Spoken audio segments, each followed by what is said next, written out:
Before we start the episode, we would like to acknowledge the traditional custodians of the country we live and work on, which for me is the Darug and Gundungurra peoples, and for Holly is the Ngunnawal and Ngambri peoples. Sovereignty was never ceded, and this always was and always will be Aboriginal land. As always, we can only speak from our own perspectives and experience, and especially with this kind of episode, we are providing our own extremely generalised opinions. You need to use your own discretion for your own situation. There will be things that we say all the time on this show that other workers will strongly disagree with, and you need to assess your provider-client dynamic independently to decide what is appropriate. Try and err on the side of tact where possible. Welcome to Somebody You Love. Or the sale of two titties. I'm Jenna Love. And I'm Holly Hart. And we're experts in disappointing our parents, breaching community guidelines, and banging the people who vote against our rights. So Holly came up with the idea for this episode, and we put out some question boxes on social media asking what are the kind of tricky questions or things that you want to say to providers that you find it very difficult to word in a tactful way, or you're not sure if you should ask or you shouldn't, or, you know, all that sort of thing. And we thought we would try and help you navigate these sticky questions. So these are almost all things that people asked us to give you help with. So hopefully this is helpful. A lot of these questions that we are discussing today are things we have discussed in other episodes, and at the risk of being repetitive, it is just also another thing that people ask. Like, you talk about really broad things on the show and a lot of a lot of sort of abstract situations, but I have a really close relationship with this provider, or I've been seeing this provider for a while, and I have some really like personal situations where I need to bring things up, or where I felt like I want to talk about things and I don't know how to approach them. So like we said, this is stuff that we've talked about on the show before, a lot of these things, and you've probably already decided what is appropriate, and a lot of people have made decisions for how they like to communicate, but we just want to help a little bit with approaching these sorts of things with somebody that you already have that relationship with and not wanting to burn any bridges. So the first question is, how do I tell the sex worker that she has some toilet paper stuck to her bits? So you're working your way down the body, she opens up her legs and you're like, yes, it's pussy time. And then you discover there's these little, little rolled up white flecks. What do you say? I hope my clients are thinking, yes, pussy time on their way down. That's an inner monologue I want to hear. I think you need to put that. That's got to be on the next round of T-shirts. Yes, pussy time. That's what I always think. Every time I'm going down on a woman, I'm just like, oh yeah, it's pussy time. Fantastic. Yeah. I think with something like this, doing it immediately and really clinically is the best way. I think if you hold off and say something later, it's so fucking awkward. It's like when you've been talking to someone for like 20 minutes and then they're like, oh, by the way, and you're like, there's something in your teeth. Are you kidding? It's been there the whole time. Let me know, you douche canoe. It's so frustrating. So I think just get it out of the way and be really, really chill about it. So something like, I think you've got something stuck down there, or even if you're really familiar, and this again is something you need to really just feel out with the provider that you're with. But if you're really, really familiar, you can just say, hey, do you have a wet wipe, and quickly mop up whatever you need to mess yourself if you're really familiar. I wouldn't do that on your first booking with somebody you don't really know, but if you've been seeing each other for years, probably not going to stress too much, in my opinion, if you just sort that out yourself. I do the same thing often with clients when they've got something on their face or whatever. I think when you're spending all that time in close proximity with someone, you'll look over and you'll go, let me just, some people get a bit awkward about it, but it's not a big deal. We are being really intimate and bodies have awkward things. So, yeah. Yeah, I mean, it's not uncommon to go down and there's like even sometimes just like a little bit of fluff off their knickers or something, there's just like something there. And if it's like you're also, what I often do is just like flick it away and then get on with my business. But if you're not comfortable doing that, that's totally fine. And if you would rather them, give themselves a wipe over, I would suggest rather than saying, oh, I think you've got something down there, actually saying, I think you might have some toilet paper stuck. Yeah. Because if somebody said to me, oh, I think you've got something down there, I would be like, oh my goodness, is it blood? Is it poo? Oh my God, What yes, is it? you're right. And then, but if it's toilet paper, I'm like, oh, whatever.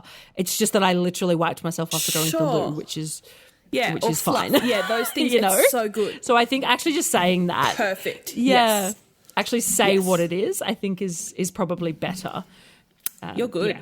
Very, very good point. The next question is, I arrive and she doesn't look like the pictures. What do? Yeah, so this one, I guess it depends how different to the pictures, right? Because all of us, we've talked about this on the show before, we don't put our least flattering photos up for marketing. That wouldn't make any sense. So even people who do very, very little retouching and editing of their photos, they're still putting up photos that are them at their most flattering.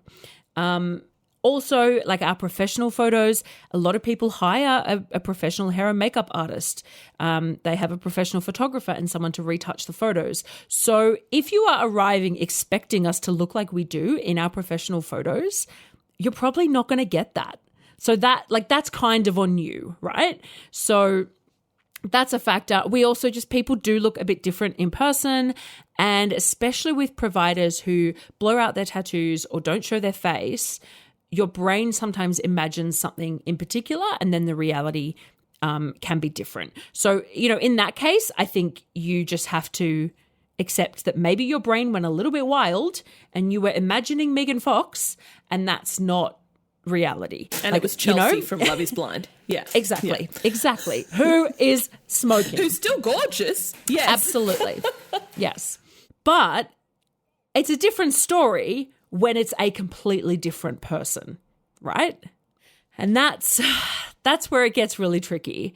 Like you said, if somebody just looks a little bit different than their photos, because a three-dimensional person just does look different in a photo, and people age a little bit and can't get a new photo every week, and people's weight fluctuates and people's hair color changes and all of that, really that's I think when you purchase any product, when you purchase any product, or when you are buying something based on an appearance, you have to have some realistic expectations, and I think that is on you to manage those expectations. But when you arrive and the person is just a different human being than what you were expecting to meet, that is a problem. And we can definitely say that, there's an issue there. I don't think it happens incredibly often. And I think we've discussed before on the show, doing your research to try and make sure that you have a legitimate provider. And, then we could go into a whole thing about what is a legitimate provider. But, doing your research to try and make sure you're meeting somebody that is... that has a social media presence, maybe, that has a website, that has a history, that sort of has things that legitimize them as a business, is usually going to help you to arrive and not meet somebody that isn't the person that is advertised. If it seems too good to be true, then it probably is. If you're seeing an ad for $6 natural services with a Victoria's Secret model, then probably you're going to arrive and there's not going to be what you're expecting. So using those skills is really important. But if you somehow get yourself into that sort of situation, which, as I said, I think is incredibly rare, and it's not the person that you were expecting to meet entirely, it's a different human being, then you're allowed to walk away. Are you sacrificing a deposit? Potentially. You can try and ask for that back. I think that's not an unreasonable thing to try and ask for that deposit back in that situation where it's a whole different person. But also I do wonder, at what point do you just cut your losses and say, well, this is not worth me engaging and chasing and getting into stress about, just move on. So, yeah, tough one though. Yeah. And from my understanding, when this sort of thing does happen, a lot of the time the person who's greeting you at the door actually knows nothing about it. So it means that there's like an agency or management or something, and they've been putting ads up and presumably just sending whoever's available or whatever. And so the person arrives, and I've spoken to workers who have had this experience, and it must be awful for them because they arrive thinking that they are what the client has asked for. And that's what their agent or their manager, whoever, sends them out or, sends the client to them. And they don't actually know. So there is an element, and that doesn't, like, you shouldn't, as a client, as any consumer, if there's been a bait and switch going on, yes, absolutely, it is your right to walk away. But I guess what I'm trying to say is I think it's very likely that it's actually not the person you're talking to that has done the bait and switch. And so please don't take it out on them. Also, the other thing is if you are going to continue ahead with it, because I do hear a lot that people do go ahead with it, there's an element of sunken cost going on there where they're like, oh, well, I've come this far and I'm horny and and they are banking on that being the case and you following through with it. Sure. Also, you may find the person who's there quite attractive and you might go, actually, I'm happy with that anyway. But what I would say is if you do make the decision to go ahead with it, re-clarify what the session will entail, how much it's going to cost and what they offer. Because if it's a situation where there is an agency and they just got all these people on their books and they just send them out, they are likely not checking what everyone's boundaries are and all that. They're just saying yes to you. So you may want to go ahead with it and just make sure you say, okay, just so you know, I think there's been a bit of miscommunication here. So can I just check what you offer, how long just that sort of stuff. But absolutely, you are within your right to walk away. Very, very good points. Next question is, how do I tell my regular provider that I want to do something different this time? It's really important that you let your provider know in advance of these sorts of things. I do appreciate some people feel like that's a little bit clinical or a bit impersonal to do it via text, or people think it's a bit naff to discuss those sorts of details by text message or whatever. But you have to remember, this is a business. It's fine. That's our job, is to clarify details, and it's really nice to be able to establish those boundaries and to discuss those things in advance with some notice, so that you can prepare yourself mentally for whatever is being requested of you, or to agree or disagree. Sometimes when you're in the moment, you can feel a little bit of pressure, and it's it's just really, it's not a nice position to put somebody in to make a decision on the spot like that, particularly when it comes to sexual services and potentially more niche sexual services, if that's what you're looking for. This might not even be about that. Maybe it's I've just decided that blowjobs is something I don't really enjoy anymore, and I don't really want to do that. So I think that if you're wanting to add on something a little bit more niche, that's something I think is important to let them know in advance. But something like, I want to do a bit less, or there's something that we usually do that I don't feel like I have to do this time, you can either let them know in advance, or on the day you can say, look, and I think a lot of people worry about offending us, but again, this is our job. We do have pride in our jobs, but we're not going to be emotionally upset that, you don't like my blowjobs. And things change. We've said before on the show that there are different parameters for what we enjoy, in different times in our life that we enjoy some things more. And sometimes, some weeks, our genitals prefer this or they prefer that. So if you've just decided that you've tested X a few times and you don't like it anymore, there's no worries to say, actually, do you know what? I've just found that lately blowjobs aren't really doing it for me. Or, I don't know, I've had a bit of a sensitive bum this week and I don't feel like doing any anal play. Fine. So yeah, like I said, if it's something new that you want to incorporate, try and let us know in advance so we can prepare. We can quote you prices if necessary. We can physically and mentally prepare. But if you want to remove something, you can let us know at any point. If you don't want to go ahead with something that you usually do, that's fine. In terms of phrasing that, I've just given you a few options there. You can say that, and you can be honest as you like, but if you want some sort of fallbacks, it can be that, that area is a little bit sensitive. Can we not? Can we do something different? Is fine to say. I've decided that that's not working for me at the moment. I want a little bit of a break from doing this, or I've been really enjoying this more. Those are all ways that you can sort of say those things.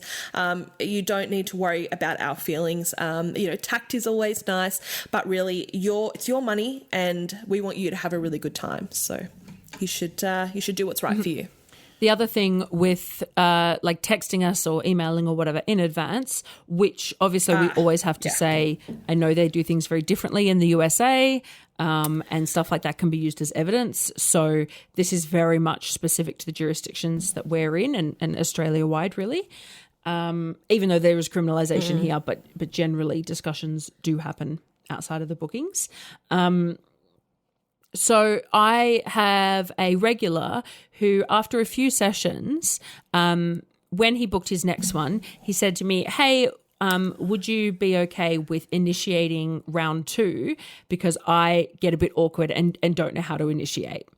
And I found that so useful. I thought it was really great. He obviously did it in writing because it was something he felt awkward about. So it was better for him to do it that way than ask me in the session. Then I was able to be prepared for that. And I found it incredibly beneficial because, yes, as providers, like our brain is going every second of the booking, like we're there working, right? And so like we are constantly trying to work out what the client wants and needs. And so not everyone can go twice in a certain amount of time, right? A lot of people can't. So we don't want to put the pressure on. Like we don't want to initiate again and then have them be like, oh, sorry, I'm letting you down.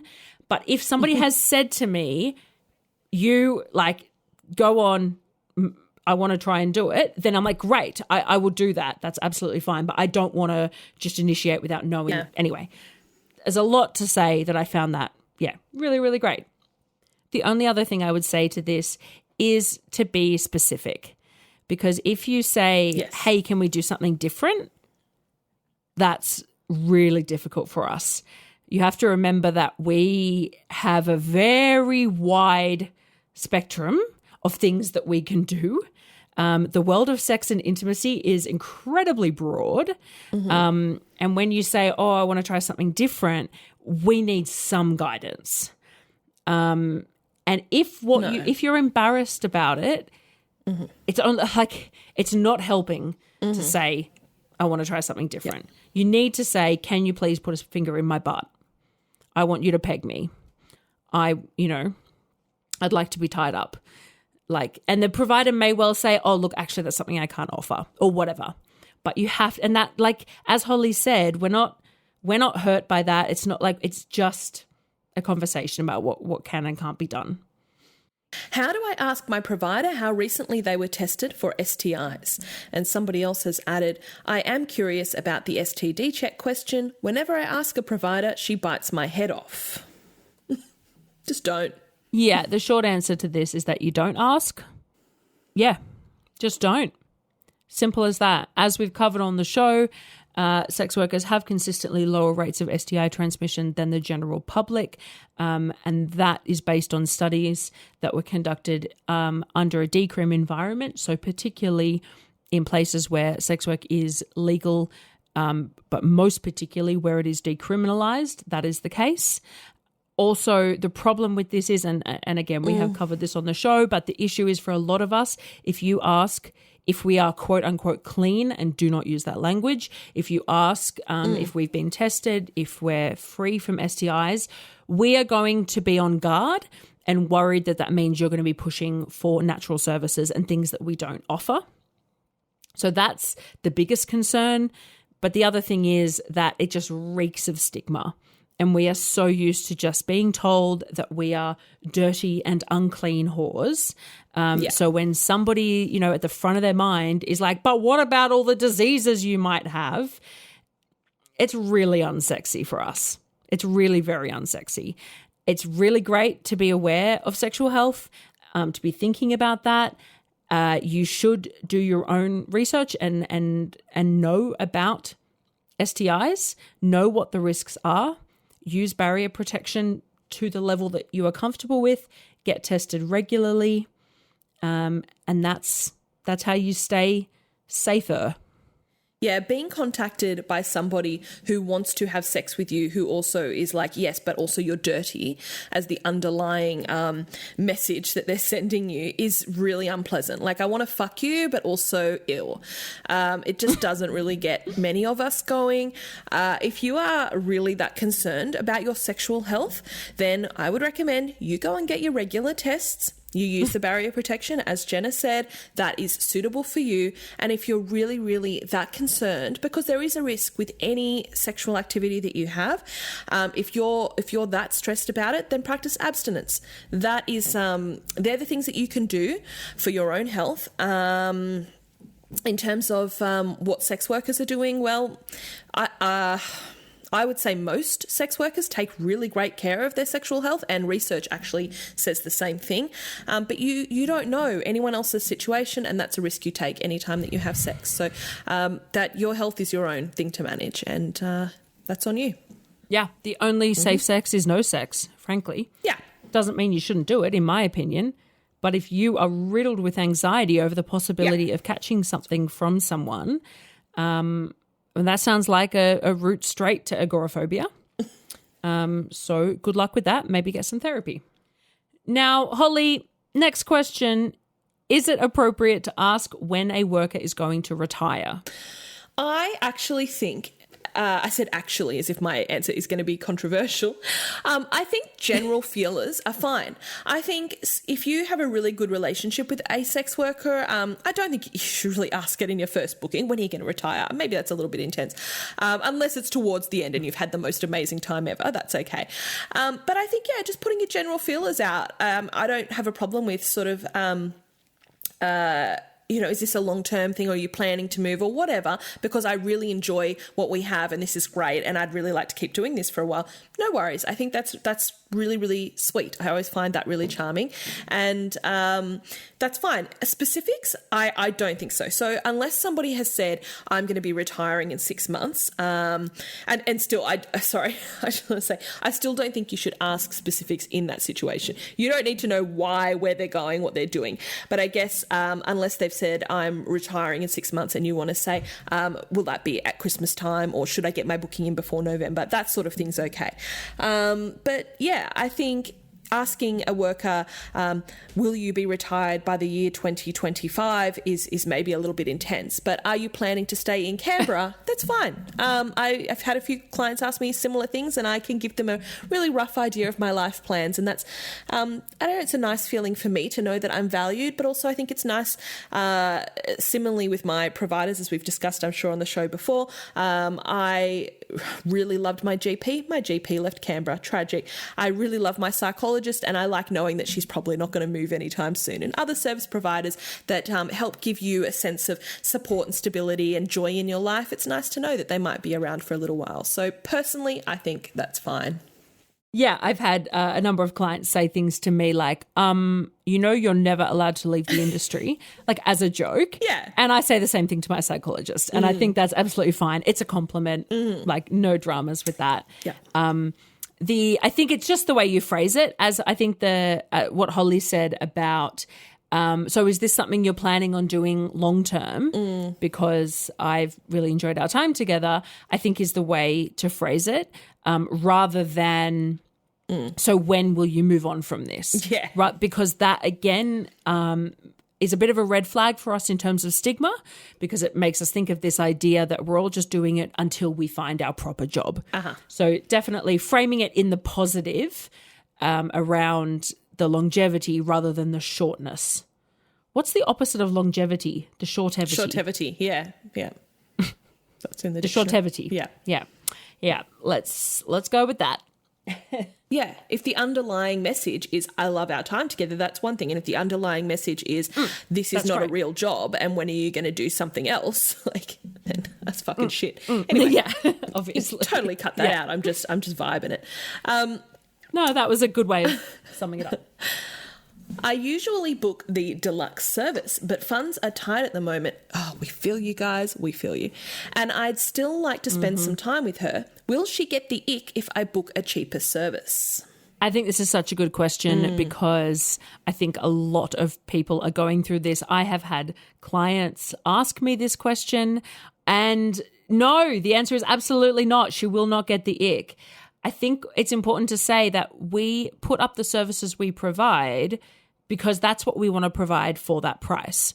So if I wasn't comfortable offering my time at a cheaper rate, then I wouldn't have that there. I think I speak for most of us.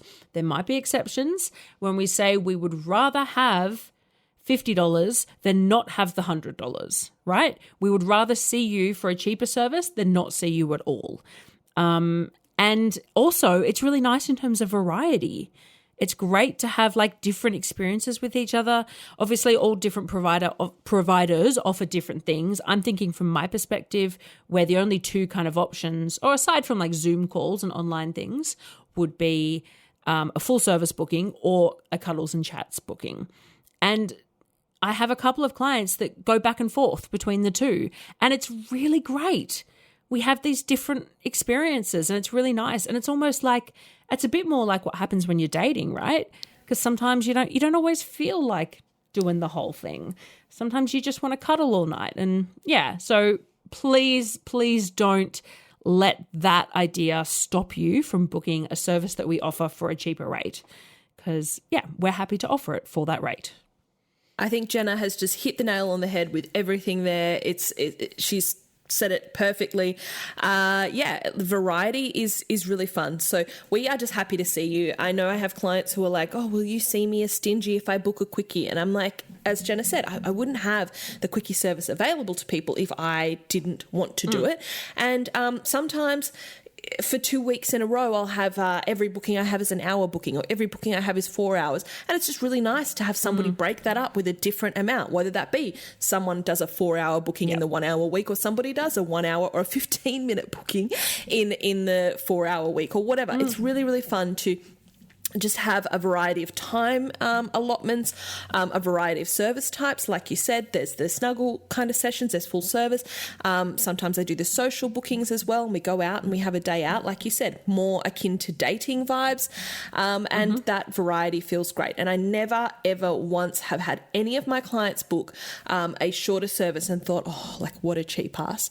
I've had a client that I've been seeing for years who recently said, look, I'm just going to book 45 minutes from now on. And is that okay? I don't care. You book whatever you need and we'll have a good time.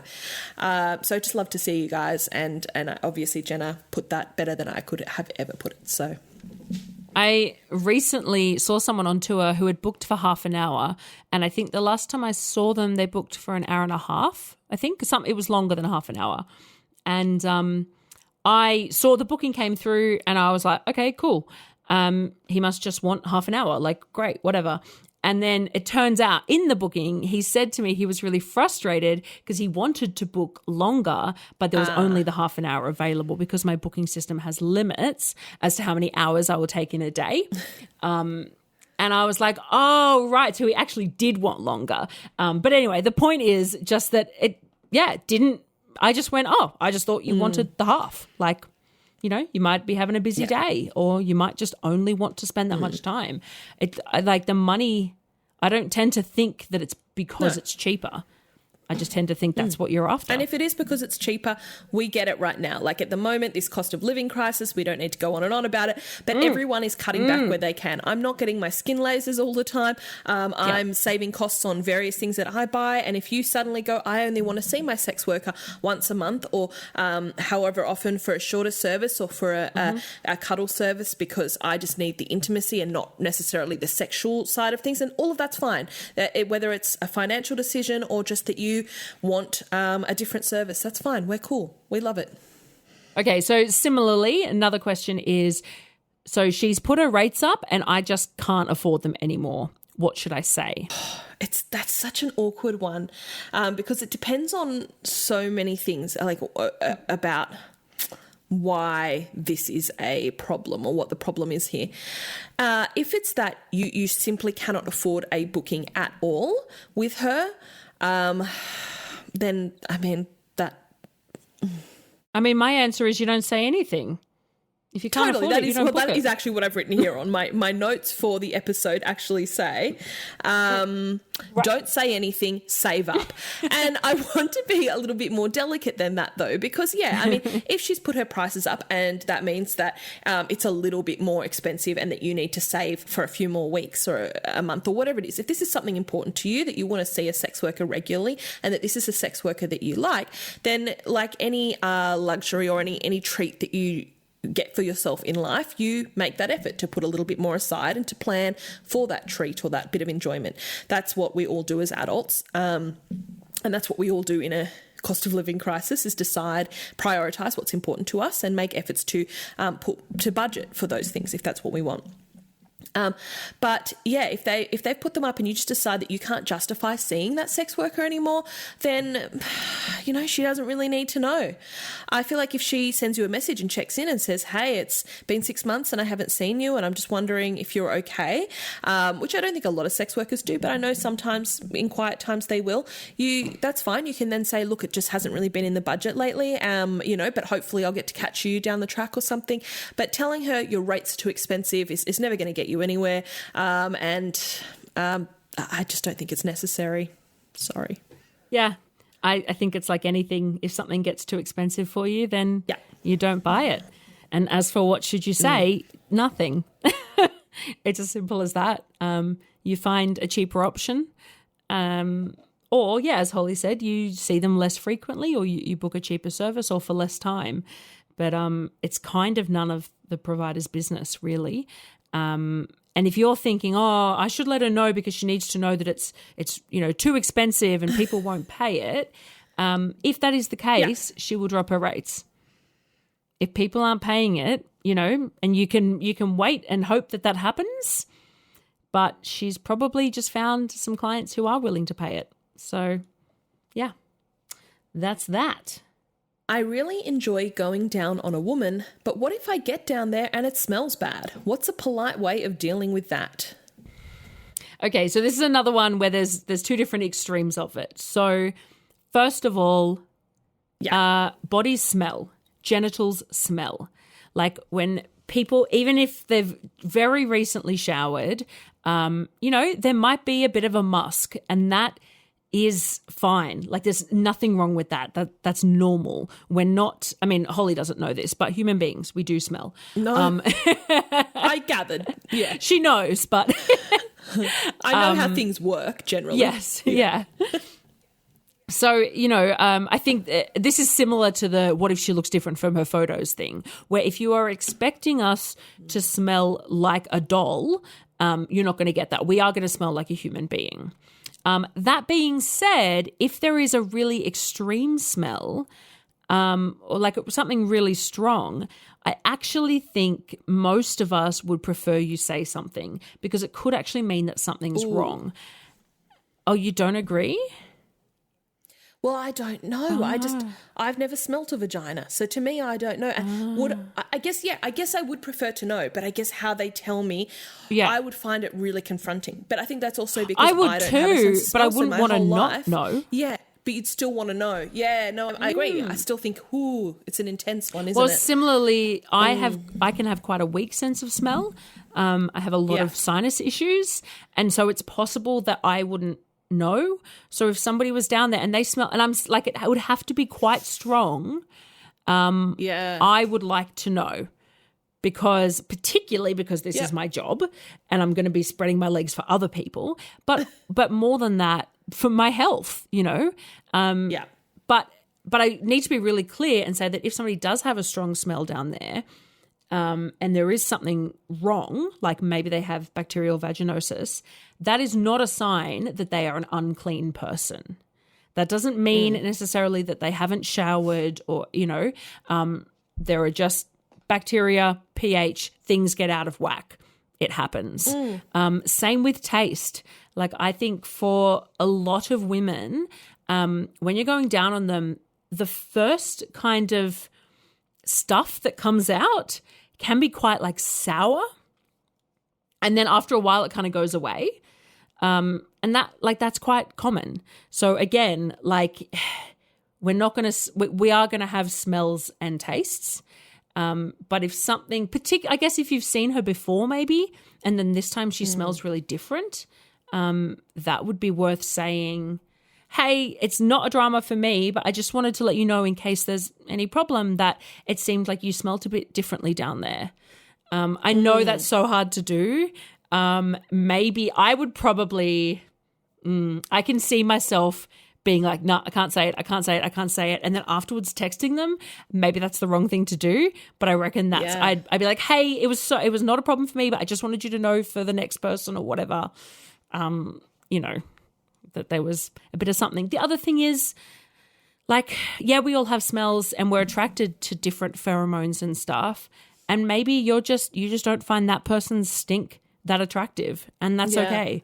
And maybe you'd rather go down on someone else. That's cool too. Do you have any thoughts, Anosmia or Holly? Yeah, it's hard for me to have thoughts. In general, but particularly when it comes to things about smell, I believe, or I know, let's go back to I know, I have a very strong taste down there. I am incredibly lemony and like lemon candy. And I have had all of the tests done for every pH imbalance, yeast imbalance, bacteria, all of that. And everything when I've had those tests has been fine.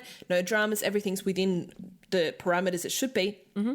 I just naturally have a lemon candy tasting genital area, and that is me. So yeah, like you said, some people that is just their natural taste or smell or whatever. And yeah, bodies do have tastes and smells.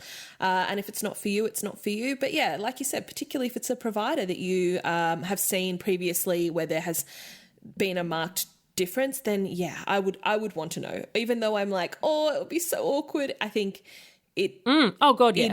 For your health and as you said, because you're going to be seeing other people, and to know that for weeks you might have had something really a horrifying odor down there is a really upsetting thought. So you'd have to take one for the team clients and do the right thing and let us know. Gently, tactfully. Yeah, tricky. Yeah, intense. It's a tough one. Sorry, I don't know if we helped you because we're a bit unsure as well. But okay, next question is, I don't like something that they're doing. What do I say that won't offend them? I suggest that you don't say that you don't like what they're doing, but rather suggest the way that you do like it. Or as I said before, even the things like I'm not that into this lately, or I've found that I enjoy something else more. You can always sort of cushion things like that if you do need to sort of steer people away from that thing. But I think generally, rather than saying, oh, I don't like that, saying, oh, I really like it when you do this is always a more constructive thing to say. But yeah, if I think I did cover it mostly before, but yeah, if it is something that you have been doing usually and you want to change that up, then just saying, yeah, that thing that we usually do, it just hasn't been working for me lately. Can we try this instead? I do think I think that's really good advice, but I do think that sometimes it's really, like, if there is something that you just do not like, it's actually really helpful to know. Because, like, for instance, I had a client not too long ago who hates a blowjob, like hates having a mouth anywhere near his penis, basically.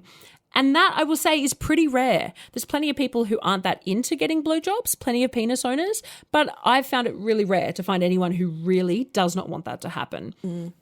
So that was really important information for him to convey to me, like, I'm somebody who...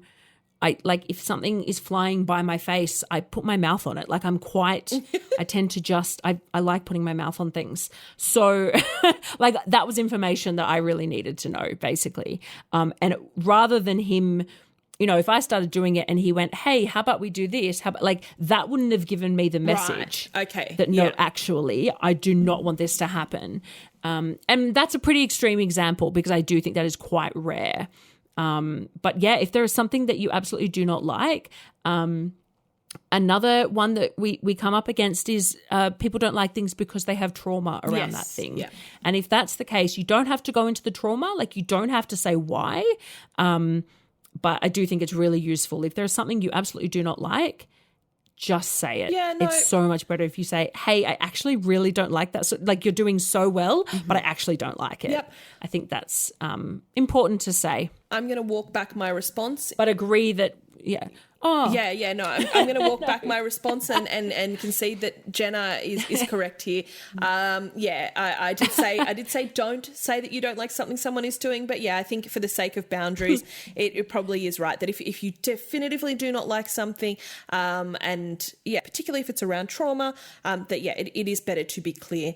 And like we said before, we won't be offended because it's literally our job, and we're just trying to do what you will enjoy. Yes. So that's fine. But now I concede. I think that there are situations where what you said is more appropriate. If it's a case of just being like, I'm actually just not into this thing. It's not doing anything for me. In that case, I think what you said is perfect. Going, how about we do this thing instead? Yeah.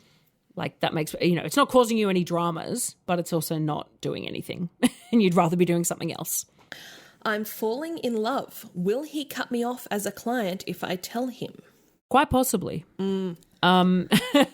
So again, this is something we have talked about on the show. If you have those feelings, whether or not you should tell your provider. And, every provider has a different reaction to this. It's something we've all dealt with. It's something that if we haven't dealt with it, we're kind of prepared for it anyway. So it's not new for us, but to answer this question, will the provider cut you off? I think it is more likely, yes, they will cut you off than not, from what I've heard other providers say. I personally have not cut someone off for this reason. I don't see it as a reason to cut them off. I'm happy to continue seeing them so long as they understand that absolutely they may feel that way, but the relationship is still what the relationship is. But a lot of people I speak to in this industry would absolutely just go, oh, okay, well, that's the point at which this needs to come to an end. I've said before on this show that if the provider wants to develop the relationship beyond client-provider with you, they will tell you. They don't need to know that you're into them. They already know you're into them because you're paying hundreds/thousands of dollars to be with them. So there's not really a reason for them to tell you, is what I'm saying, because it's not going to lead to an outcome where you ride away into the sunset together. Because if they felt the same way, they would have already brought that up, or they will bring that up in time. Yeah, it doesn't really do you any favors to say it, is what I would say. I still, however many episodes later, disagree that your worker would tell you if they have feelings for you, just because I'm not that kind of person. But that might be me and my strange inability to express emotions, which I will continue in therapy. But yeah, I don't think a client telling me that they have feelings for me alone is reason for me to cut a client off personally. I respect all other workers' decisions around that kind of thing. We all run our businesses differently, and we all have our own emotional and psychological boundaries that are right for us. But yeah, somebody expressing that in itself is not a problem. Historically, when it has become a problem is when I've had a few clients sort of begin to do sort of neurotic, manipulative things. And I've noticed, I don't really know how to give examples, but sort of controlling behaviours or accidentally being in the area and can we catch up while I'm nearby, and things like that. Or one of them who sort of said, oh, I can't continue to see you as a worker anymore because I have feelings for you. And I said, I so understand that. Good luck with everything. And then they contacted me a few weeks later and said, oh, well, actually, no, I really want to see you as a provider now and I believe that's because I didn't ride off into the sunset with them. I think that they thought them ending the provider relationship would mean that I'd go, oh, okay, well, let's date then. And when that didn't come through, they came back to try and have another booking. And I just felt like, yeah, I'm just not playing games. So I think when you're reaching a point where I feel like you're unable to make sensible decisions or rational decisions in our relationship, then that's a problem for me, and I don't really want to engage in that anymore.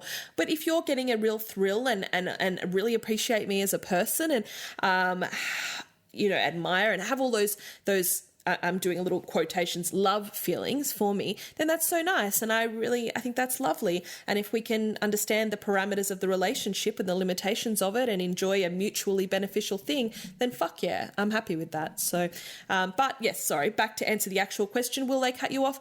So many providers will, and a lot won't. Like Jenna said, I actually do not think there's much point in letting a provider know if you do have feelings for them. I think you can express admiration. I think you can tell them that you would really love to date someone like them, or in another lifetime they would be the ideal partner for you. Those sorts of things are lovely to hear. But I don't think it's going to change much for the positive if you do say that you're falling in love with your provider. Yeah, and those of us who aren't as emotionally stunted as Holly can often tell anyway. Like, we know when you're falling in love. Oh.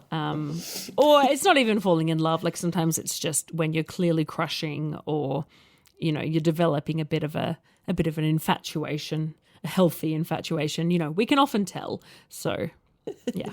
Okay, Holly. Oh, this is a fun one. What do I say to my provider when their body has changed and I'm not so attracted to them anymore? I mean, we don't need to tell you guys. This is it's fucking dumb. I have had clients. My weight has fluctuated many kilos over the past, let's say, 10 years. But in fact, my whole entire life. But particularly in the past 10 years, I'm up, I'm down. I have clients request certain outfits, and I'm like, babe, that outfit was like a skinny Holly outfit, and skinny Holly's not skinny, but like those outfits that hasn't fit me for 5 years. Like, you will never be able to tell what sort of clothes are available to me for a booking, because my size goes up and down, and that's what it is. And if you want to see me, you see me, and if you don't, well, bye. But I have had clients mention my body before and say, not necessarily disparaging things, but sort of go, oh, you've changed a little bit lately, and I feel like you don't need any alcohol at the moment, or I didn't bring you sweets because I thought you might need a little break from sweets. I've had clients say that. Yeah. Facial expression. Yeah. I will say. Oh my God. I will say I do think. As though that's the only way you can get sweets. Yeah. As though you can't go and buy them yourself. So they will prevent you from eating them. Wow. I do think in this instance, at risk of being problematic, and somebody might find this problematic, so who knows. But I do think in this instance, the people that I have heard those sorts of things from, it is a cultural difference, I believe. And I think perhaps in the community that those people sort of come from, maybe that's a little bit of a thing that you do bring up at the risk of, I don't know whether we need to cut me saying that out or not, but I feel like maybe that's just a thing that's okay to discuss. But for us, it can be a little bit more shocking. And it's fine. I take it as it's intended, because generally these are clients that are otherwise really lovely and we have a great history and everything's okay. And I know that a lot of people conflate body size with health, and they just don't. A lot of people don't understand the massive clusterfuck that is weight and women's body image and body image in general and all of that sort of stuff. So I just try to glaze over it, but like a donut. But if your provider's body has changed and you're not attracted to them, find someone else. Really, God, we are so much more than our bodies. We are complex, incredible individuals, just as you are as a client. And most of our clients I know love us for, obviously we're sexy little minxes, but they love us for who we are all over. And similarly, as a client, if you turn up and you've gained weight, I'm not going, oh, well, he's gained an extra bit of, I don't fucking care. You're a person, you're nice to me, we have a good time, that's what's important. And I would hope that goes both ways. And if it doesn't, that's fine. That's fine. Sorry. I'm sorry you don't find me attractive, but there's plenty of other options out there, and it's not the end of the world for me. So that's my take. Yeah, that's fantastic. I fully agree with everything. As somebody as well who has fluctuated heaps over their time in the industry and over their time on this planet, I was just, as you were, saying some of those things, Holly, I was thinking, if we could handle this mentally, we could do a whole episode on the shit people have said about our bodies. And I would say when I've been losing weight, I get far more negative comments. I think that's because it's considered socially more acceptable to comment on the way someone looks when they're losing than when they're gaining. I still get it both ways, but I get a lot of comments on my body whenever I'm losing weight. Similarly, I've had people literally who are just like, oh, you tap my belly and say, oh, you're stacking it on a bit. I'm like, me too. Yes. Yeah. Yes, I am. I'm not sure why we're raising this as a conversation point. Like, what? Anyway, that is a whole, we could go into so much detail about having a body, having an appearance in this industry and how we deal with that. But to answer the question, what do I say when their body has changed and I'm not as attracted to them anymore? You don't say anything, you move on. Correct. They absolutely do not need to know. Because, and this is the thing as well, I think we can both tell, having fluctuated, there are people that want us at every size, every shape. Oh, yeah. And so for every person that, criticized me for losing weight and was sad that my boobs got smaller, there was somebody else who prefers smaller women. So, it doesn't, we don't care, babe.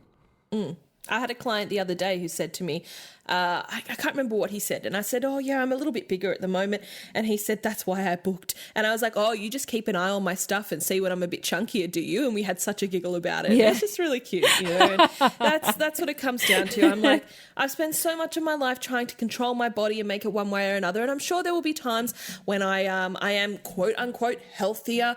And when I'm, and see, healthier can be curvier. I just want to clarify that. And even then when I'm skinnier and potentially unhealthier, let's not conflate those things. But I'll be all sorts of weights all of my life. And if I'm just trying to do it to please other people, I'll drive myself insane. So it is what it is. Suppose a client runs into a provider he's seen before. What's the best way to acknowledge her? I can understand why it would be creepy and invasive to approach, but I also feel like it's rude to completely ignore a person's presence. Is a little nod or smile okay? All right, so I'm triggered by this question. Ooh. I think we know, regular listeners of the podcast will know how I feel about the concept of politeness. Just this line, I'm sorry to this person, but just this line about I feel like it's rude to completely ignore. Like you've said, I can understand it being creepy and invasive, but isn't it rude to? And it's like, well, wouldn't it be rude to ignore the fact that it's creepy and invasive? That's what's rude. Very upsetting.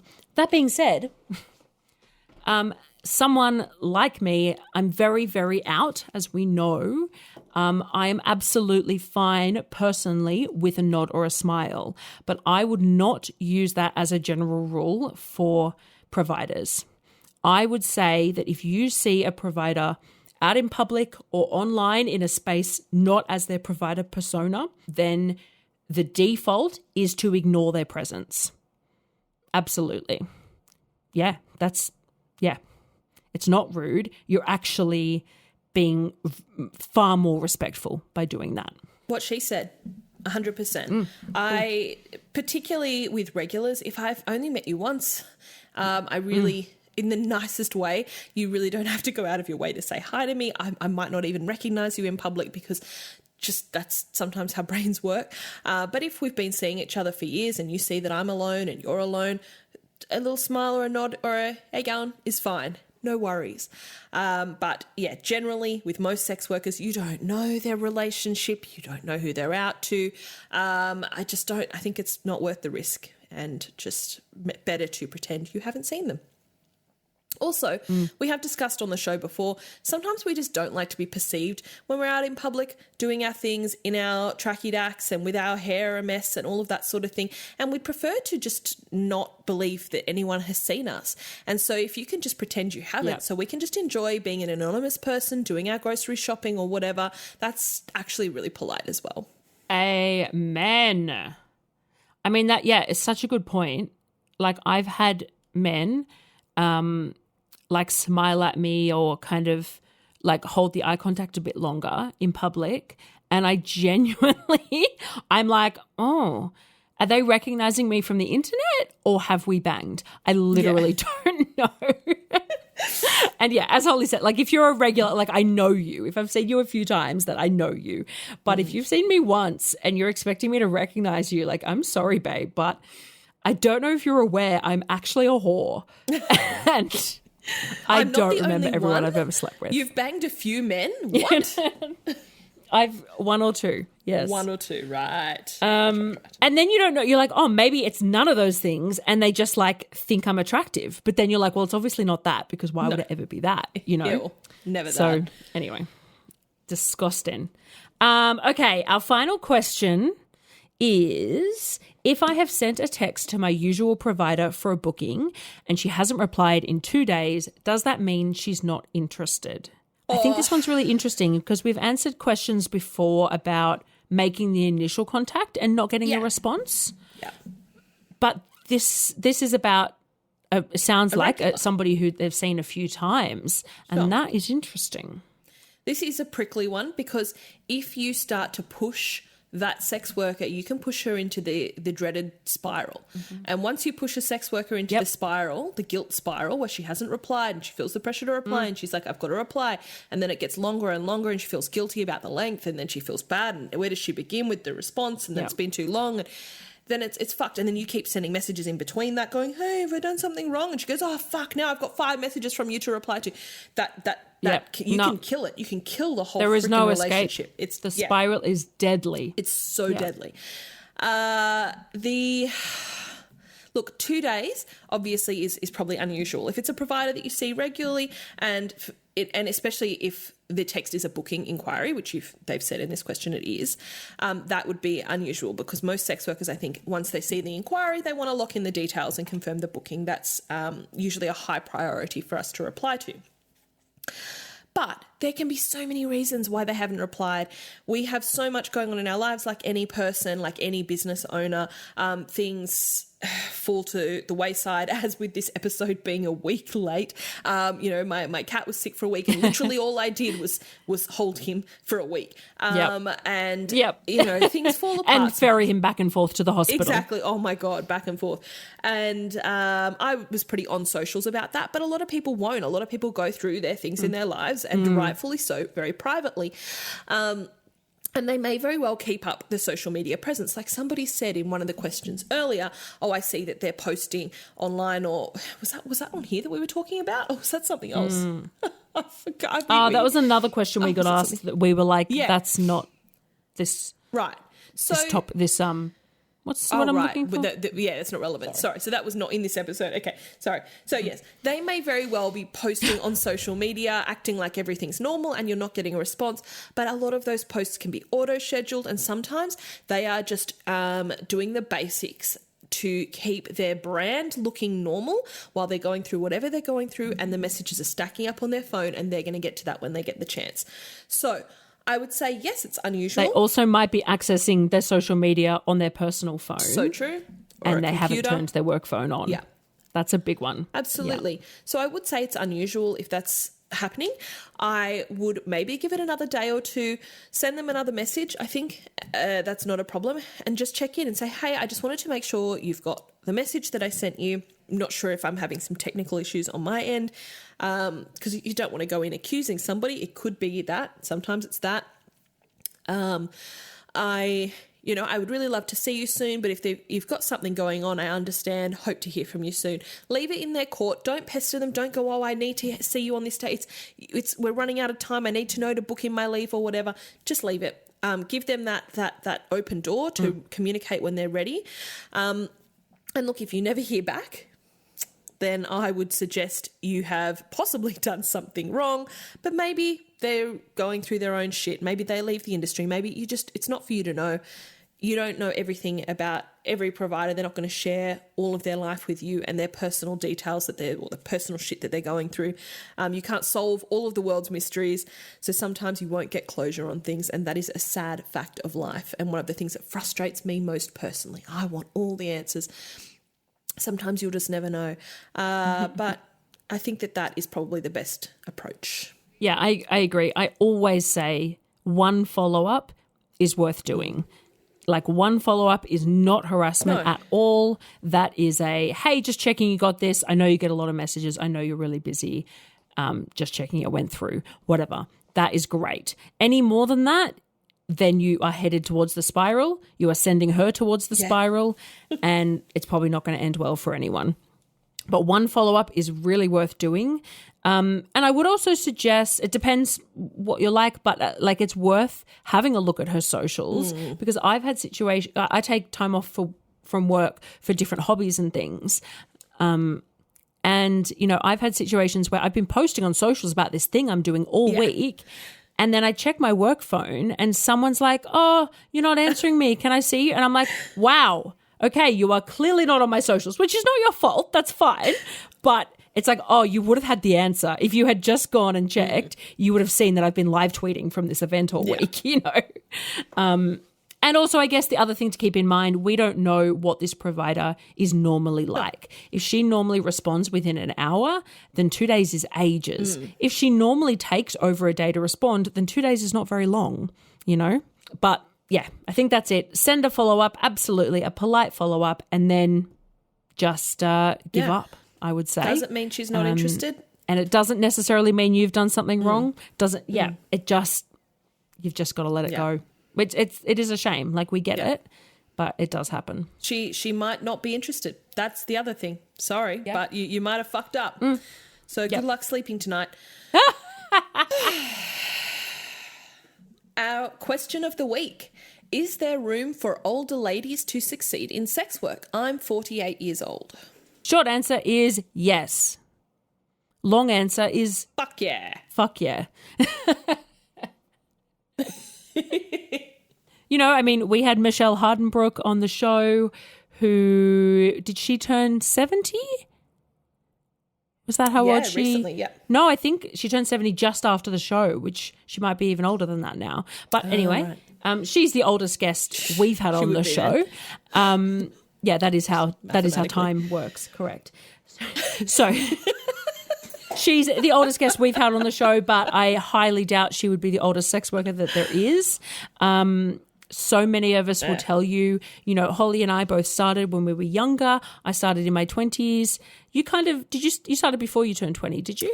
I started when I was 18, actually, I believe. 18? Yeah. Or 19. And I think we can both tell you that the industry has only gotten better for us. Yes. We certainly, I feel like I am a way better sex worker now than I used to be. And I think I am better. I do better by myself, if that makes sense. Like I work in a way that is healthy for me and that is sustainable. And I think that sort of thing often comes with age. We're only in our 30s though, but we have plenty of friends in their 40s. We have plenty of friends in their 50s. And they are succeeding. They are having a great time. It's not uncommon at all.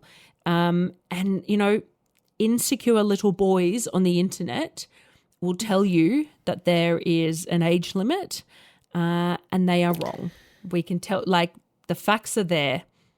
I'd even like to counter that a little bit, the little boys thing, because I actually think from my experience in some forums is that it tends to be even older men who like to put this date on women. Whereas I have heard anecdotally entirely that a lot of the people who are booking the women in their 50s and 60s are actually younger men who have, in their 20s and late 20s, early 30s, who just have a bit of a kink for a woman who knows her way around things a little bit more. So and that doesn't even need to be a kink. A kink is probably the wrong term for that, but that's what turns them on. So I think people of all ages can be discriminatory and stupid, but I I think that people of all ages. No, I think you're right. And I think when I talk about little boys on the internet, I am referring to their, emotional intelligence them age. being mentally little boys. Yes. No, you're right. Fair. Like there was that person on my TikTok today who I was like, wow, okay, so you are 12. And he was like, no, lol, I'm 39. And I was like, mate, that doesn't matter. You are 12. You're still 12. You're still 12. Fair. Yeah, agreed. And I think from what I hear, a lot of often the older you get in the industry, the more younger people you see as clients. Not of clients who are in their 60s and 70s who don't want to be dating someone not dating, but intimate with somebody who's literally half their age or who's the age of their grandkids, Yeah. So also there's a big market there. Something for everyone. Yeah. It's time for us to thank our glorious patrons. Our even more generous somebodies are the Ashley Stafford, the Rhiannon Rhodes, Lachlan, Timmy, Steve, Damo, Adele, Scott C, Leslie, Sub London, NK, Andrew, Wheezy, Mr. E, Simon, Nomad, Luke, Frankie, Cuddle Koala, Stanley, Witty Comment, and Alex. Thank you to our extremely generous somebodies, Aaron, Andrew, Adam Smith, Pete, the Sienna, actual, literal, fucking glorious saint, Sienna Saint, for everyone out there obsessed with her, Tim, David, and Tom. So thank you so much for submitting your questions. Certainly some of those were quite sticky, and I don't know if we managed to give you a clear answer, but hopefully we helped somewhat. Yeah, hopefully at the very least it was entertaining, because that is our goal, education and entertainment. So if we can tick one of those boxes, we're really happy. Thank you so much for being so patient, guys, as well. We did have that delay because my idiot cat swallowed a toy. And thank you for joining us all the way through to 70 episodes. Yes. We are so proud and we're so grateful for all of the support. Thanks so much. Bye. Love you guys. Bye. Please look out for us on Twitter, Instagram, Facebook, and Patreon. Our name everywhere is Somebody You Pod, as in podcast. Our Patreon starts at just $3 a month, and you can get all of our episodes ad-free and a day early, plus bonus episodes, behind-the-scenes action, bloopers, and more. Thank you for taking the time to listen to the voices of sex workers. And remember, somebody you love might just be a sex worker.